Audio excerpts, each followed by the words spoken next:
It's going to be a fun morning. We are already inside the cage with the ringtail lemurs. Breakfast time for these guys, eh, Zookeeper Keith? Yes, correct. And this is, that's the girl and the male.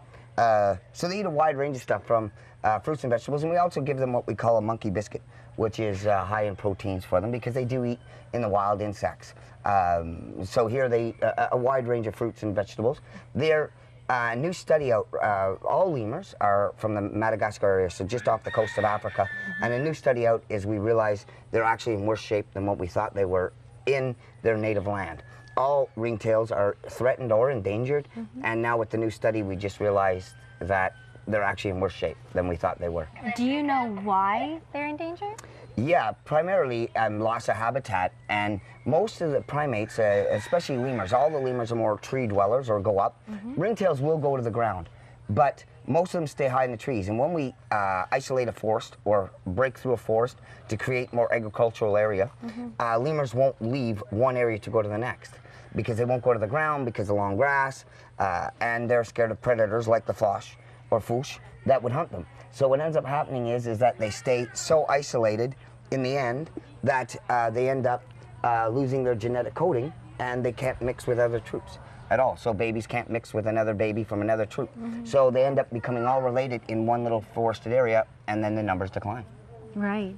Now, obviously, these ones seem quite tame, but in the wild, what's the demeanor of a lemur typically like? They're still very much like this. We don't handle them. Lemurs don't really have a lot of predators except for man. They have one animal called a foosh, but these guys, they're pretty much, it's only other lemurs that are challenged. So lemurs, that's why we don't touch them. We let them come to us. And these two even haven't been out in a couple of years, and that's because even in a zoo situation, we can only control so much. And somebody threw them something like a apple core or a peach. And unfortunately, what happens is that because these guys are still wild, it didn't work well for the Native Americans of Canada when they met settlers. And so, example being is if a child has chicken pox or the flu, and we don't notice, they throw an apple core, the monkey grabs it or the primate grabs it, eats the apple core, they come down with the flu or chicken pox. And for them, their systems aren't designed for that. So we kept them off exhibit for almost 2 years, running medical treatments and stuff, and giving them different amoxicillins and penicillins and antibacterial stuff to get them back on their feet.